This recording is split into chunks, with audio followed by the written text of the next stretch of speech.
Welcome. We are on week 2 of July. We've got a great month learning what the growth model is and how we are internally growing so that we can bloom externally. This week, we're looking at rooting and how it is top down as much as it is bottom up, and how our internal state is going to reflect our external behaviors so that when activated, we can respond with integrity. So let's get started. If you find yourself reactionary or dysregulated on the regular, this week is for you. This week really emulates this idea that when stress comes on, the mind and body become phobic and dissonant of each other. They are two separate beings trying to figure out what's going on, making sense of the here and now, and trying to survive. The body is making separate decisions than what the mind is consciously doing. So sometimes it feels like I'm doing everything. Why do I even go to therapy? They're going to tell me the same thing. You need to ground, you need to breathe, you need to cognitively reframe. What am I doing? It must be me. There must be something wrong with me. And the answer is no, it's still nervous system regulation. It's still the body saying something is not right, even though your mind is saying, we got this. There's still a dissonance there. And so consciously you are trying to regulate, but the body isn't ready to say, I'm okay. And that's what this week is going to be all about. It's finding the top down rooting and the bottom up nourishment for our roots. We do this a lot in somatic therapy. Because the body keeps score, what we find is the body is holding stressors from long ago that it's not ready and doesn't feel safe to let go of.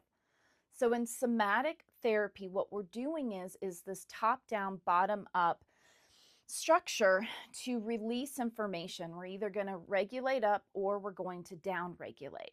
And so this week is what we're going to focus on is how do we get better lockstep? How do we create that mind-body connection? And so this seems easy, right? And what makes this so difficult is all this implicit memory, all the things that your body is doing without your conscious noticing. And so it's not easy to just say, well, let the thoughts go. Relax the jaw. Ground. Because there's so much dissonance, we're going to find that consciously we've got it. We're in check. We're doing all the right things. It's bedrock thinking, though. You're grounding to the bedrock.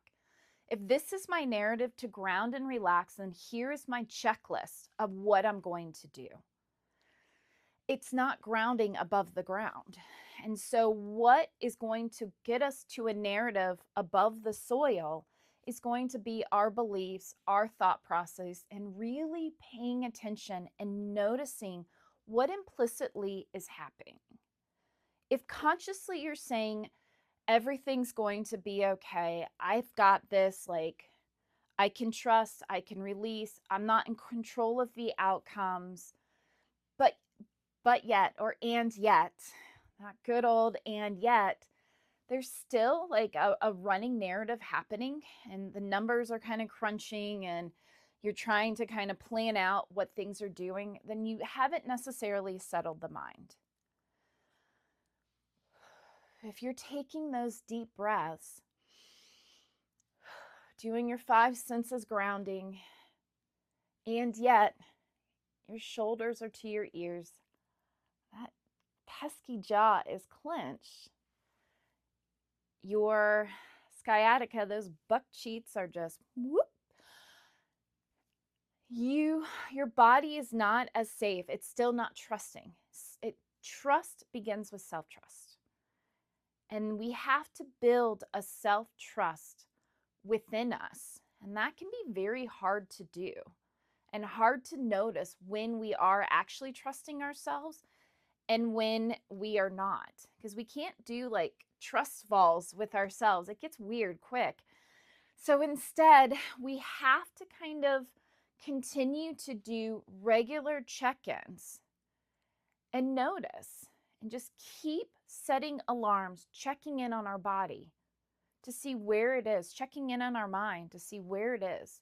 Is it letting thoughts pass like clouds in the sky? Is it holding on to things? Is there tension within us? And as we continue to mindfully engage, then that self-trust starts to come. But we have to show up. Purpose, dedication, accountability, orientation, returning, and clarity. It should not have taken me that long. Orientation, clarity, and returning. It's understanding that mind-body connection, that self-trust, coming back and returning to, what does my body feel like right now? Is there tension or is there release? Are there thoughts like really far back there that's still trying to find perceived control and planning? Or can I slow the cadence down? Am I performing or am I present? Keeps coming up over and over again. And whenever an expectation is put out there, what I should and could be doing, the what ifs, then I'm performing. But when I'm just kind of here with confidence and value of capacity, then I'm present. I know that whatever comes, I'm going to just meet it. It does not matter. It doesn't matter what's there. I'm just going to meet it where it's at. And so the deeper truth is you are what you follow. You are what you consume. And so all of the work has to be aligned. We see this a lot when we are trying to get physically in shape, right? The trainers will tell you, yeah, we can do a couch to 5K and we can get you walking and up and you'll lose a little bit of pounds. But if you don't change your relationship with food, then you're still going to be in a calorie surplus. And so, and the same thing, if you deficit calories, but you're not building muscle, then you're going to lose some weight, but at some point in time, you're going to plateau and your body is actually going to really get angry with that. Metabolism remembers. And so everything is about aligning. And in these industrialized age, we really get into this idea of perceived control and kind of these limiting factors of what time and ability is.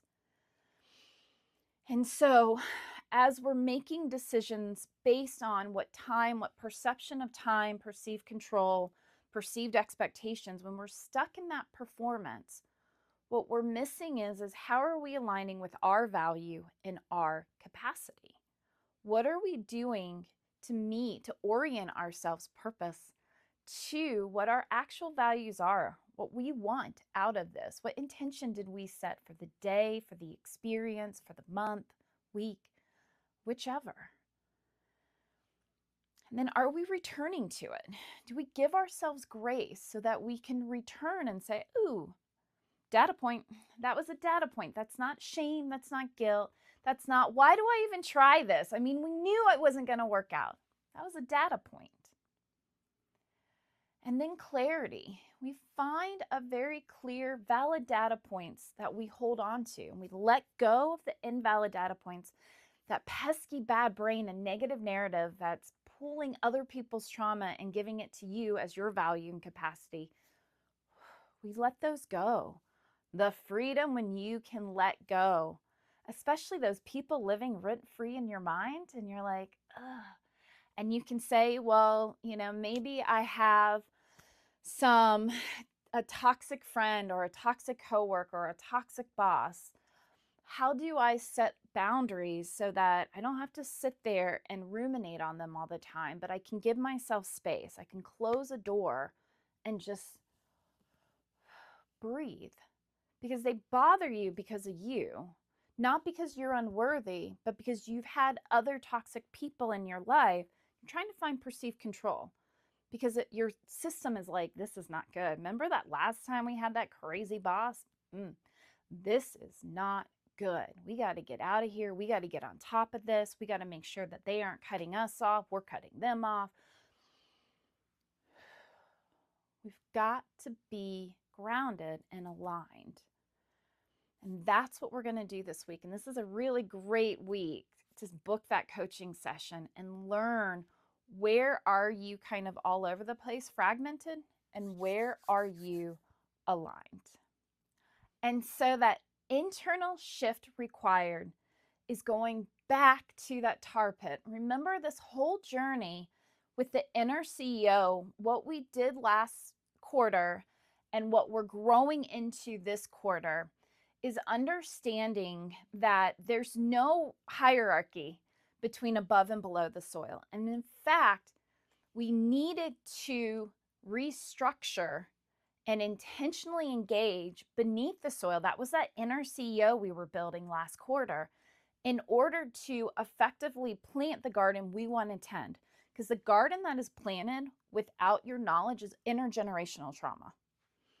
It is. So if you want to wipe all that out, then you've got to go get in the tar pit and start scaffolding it. And so we build containment in the tar pit, the scaffolding that will give us a frame so that it's kind of like Donkey Kong. You've got all the little ladders, you go to the bottom, you have all the little ladders, you go up, no big deal. Maybe there's some like barrels that you're jumping over, maybe fire you're going through, but you got this. You know it so well. You've been on this stage for so long that you could do it in the dark. And those scaffolding, those containers, is purpose, accountability, and dedication. And as we get that framed in, we get to the bedrock. And in the bedrock, we build a den. And we went through all of the burrowing and the den in April. So go to those videos and check those out. And as we are in the den and burrowing, we're nourishing those roots. Remember, bottom up, and then we'll get to top down. That's the whole point of this week. And as we nourish those roots, then we can now have a framework access. We have a root cellar, we have a basement, and now we are in the place of we're mending our soil.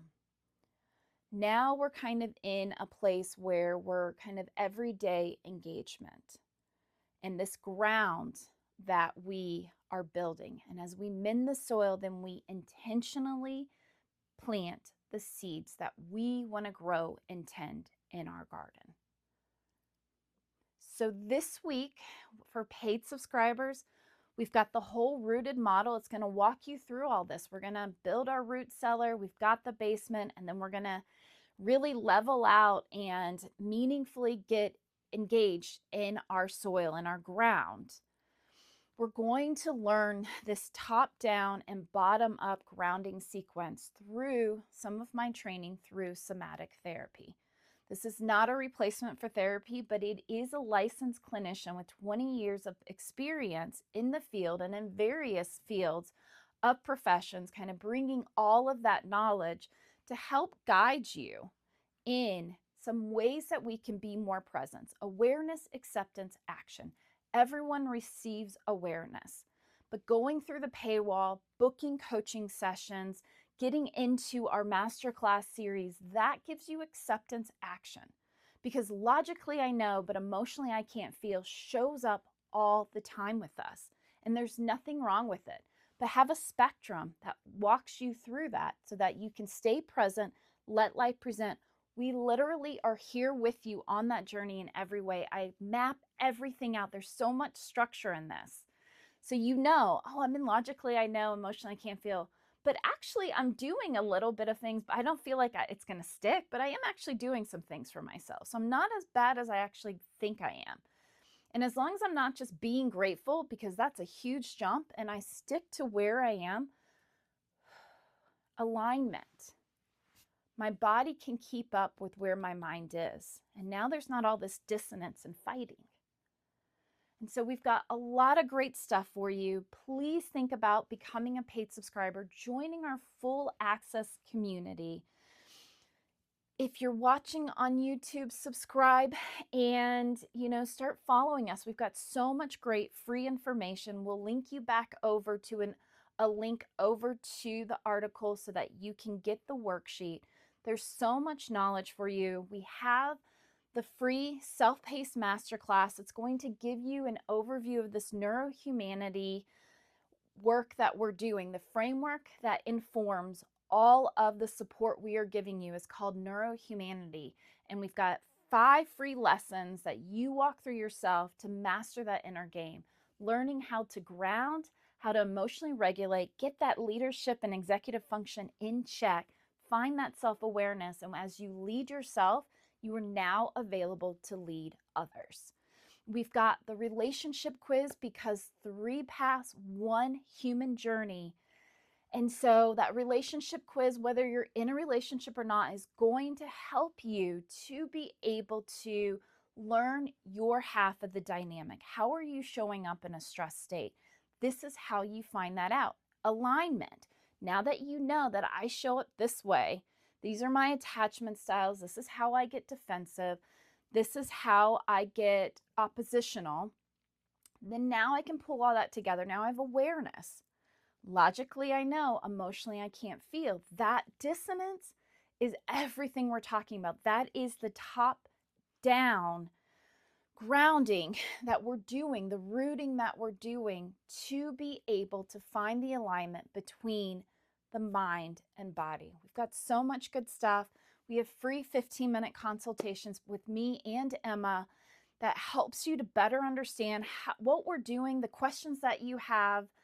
So definitely take a look at that. So we've got a lot of great stuff for you. I can't wait to hear what your comments are. Give us your biggest takeaway. What are you doing? Is it easier to go top up or bottom down? Let us know in the comments. Thank you so much for joining us.